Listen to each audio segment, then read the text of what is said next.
try, because nobody wants to try. Whether they want to win or whether they don't want to lose, nobody likes the idea of struggle. Nobody likes the idea of pain. Nobody likes the idea of setbacks. Nobody likes the idea of banging their head against the wall. Nobody likes frustration. Nobody likes confusion. What you have to do is say, I'm the only one who doesn't care about winning, and I don't care about losing. I love trying. I just got my ass kicked. I don't care, because I try my best. I love to try things. When I start a new business, people say, do you think it's going to be successful? I say, I don't know. I don't care. I love to try my best at things. That's it. It doesn't matter if it's successful or not. I'm in love with the trying. I'm in love with what nobody else is, which is the difficult, hard, confusing pain. I'm in love with the conundrum. When you love trying, you're now an exceptional person, because nobody else does. Everyone wants to win without trying. Everyone wants to avoid loss without trying. You're the only guy who loves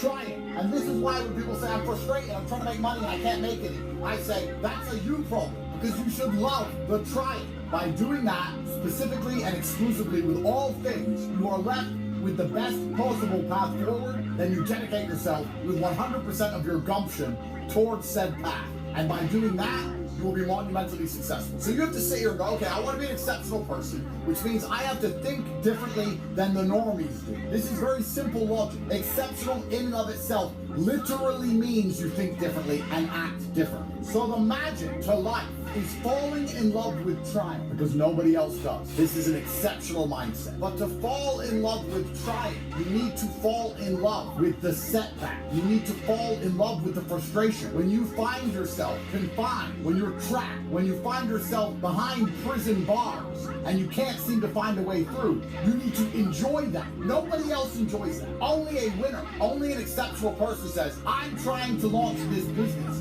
and look at this huge problem I have. Isn't this exciting? Because if I solve this problem, I get to enjoy and show the karma of the universe that I'm the kind of person who never gives up. And I know in the end, if I show the cosmos I never quit, I'll be rewarded. Life is binary. Action, reaction, cause and effect.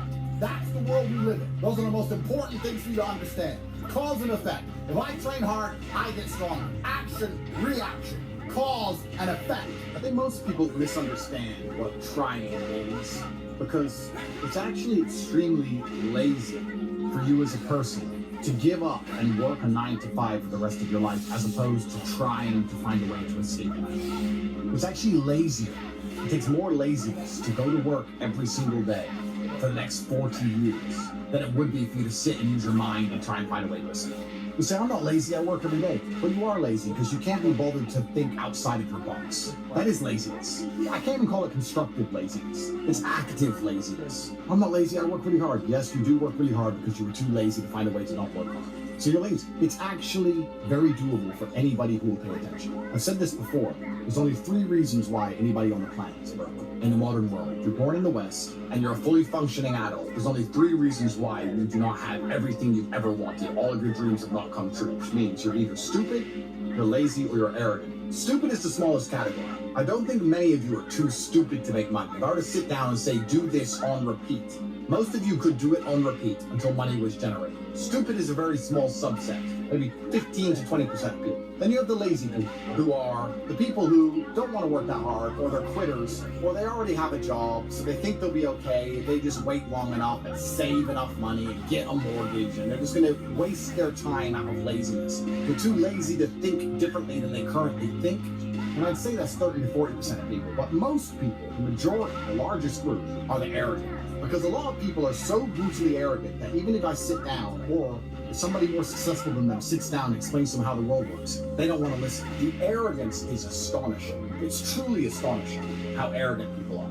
When somebody has the things you want, you should listen. So when someone says there's a huge problem here, you get to go, good. Behind that problem, there's definitely gold. Because everyone else, when they get to the problem, they turn away. They get to the impassable mountain. They get to the Himalayas, and they turn around and they go back. We want to conquer Nepal. There's mountains in the way. How do you know it hasn't already been conquered? Because no one else would have crossed these mountains. I'm the only guy who will cross. That's why. Problems are showing you where the money is. Problems are showing you where the success is. Problems are showing you where the exceptionalism is. That's why they're so fantastic. When you play a video game and you start running into enemies, you're heading in the wrong direction. Enemies are a problem to solve. That's how you know you're going to win. When you're playing a video game and you have no enemies, you're not doing anything. When you run into enemies, you go, okay, I'm headed in the right direction. The end final boss is this way because there's enemies in my way. Problems are great. And the difference between you and everyone else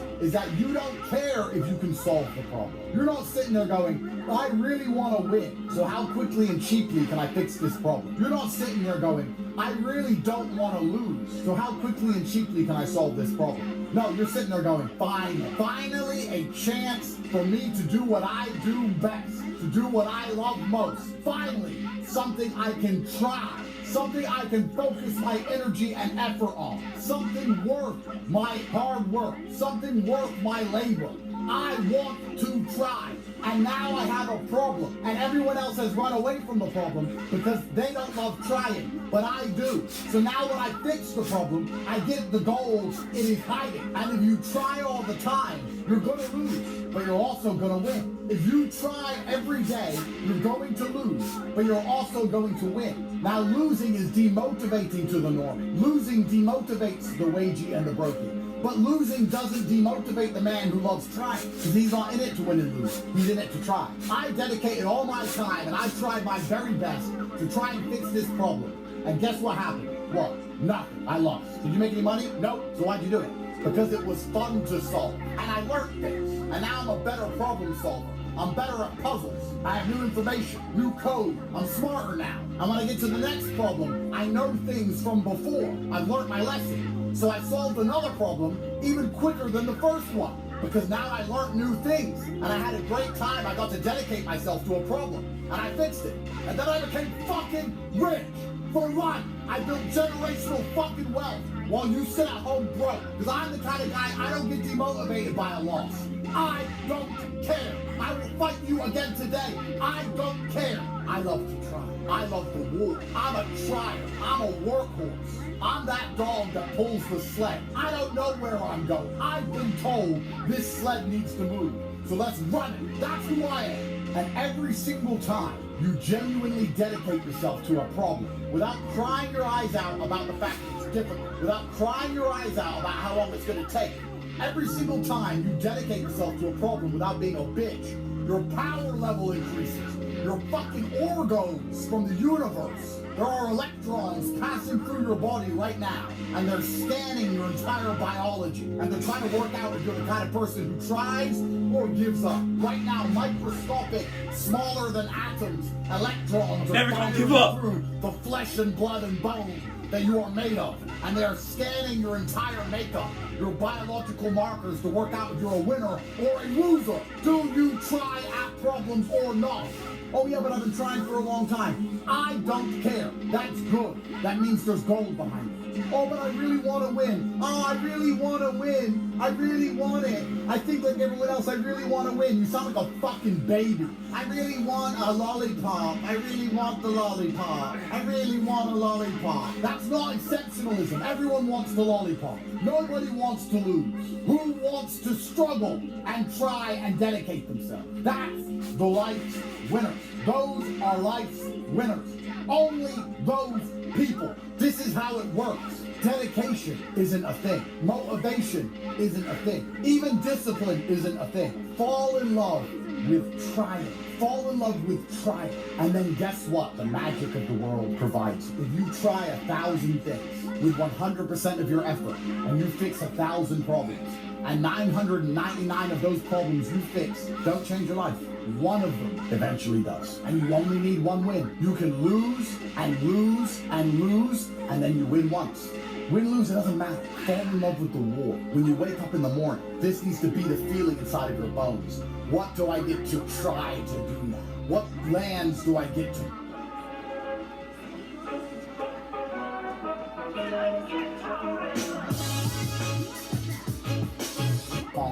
What money do I get to try and take? How much weight do I get to lift? What do I get to try and do? What is the world giving me? What has the cosmos given me to go and try and do? If you want to be unlike other people, you must think differently and do things different than other people do. It's very hard for you as a person to be exceptional if you think and do the same things as the normies, as the wages, as the brokers. In fact, I would argue it's near on impossible. This is the logic trap that many of you are falling into. I want to be lazy like normal people. I want to do normal things like normal people. I want to work normally. I don't want to work hard. But I want a Lambo. And I want people to think I'm exceptional with no basis behind it, with no true roots to my tree. I just want to look exceptional without being exceptional because I have no exceptional habits or outlooks. And this is why you don't have what you want, because the universe, God, cosmos, karma, whatever you want to call it, is not going to allow you to play fake for a long period of time. As a man, you win by your very existence. I can do something as simple as put on a Santa hat and lift weights, and millions of people around the world will share it. Some will hate on me and attack me for training as if exercise is bad. Some will be motivated by it. I can do the mundane and capture the entire world's attention. That is the difference between a winner and a loser. A winner can breathe and people will have an opinion about it. A loser is trying very hard to be relevant, and it is your job to win as much as possible, and I'm going to make sure none of you are falling for a very obvious and simple trap. And that trap is the false idea of work and believing that anybody out there gives a shit about you as opposed to themselves, because they don't. Life is actually very simple because it's a one-move win. Imagine no matter what scenario you're in, you only had to do one thing. Imagine boxing, and no matter what attack he threw at you, no matter how big and strong he was, no matter how tired you were, you didn't have to do any fancy combination, you didn't have to do any kind of clever footwork, you only had to do one move, and you instantly and endlessly, 100% of the time, won. And life is the same, and that thing is get rich. You know, whenever I see an argument online about anything, my instant response is, thank God I'm rich. And if I am emotionally vested in that argument, if I am looking at that argument and believe the outcome genuinely matters and can affect my life, I'm only more motivated to get rich. If I look at an argument and say, I really care about this, time to get rich. Well, there's two reasons. Reason one is that wealth gives you power and allows you to move the needle, because most of you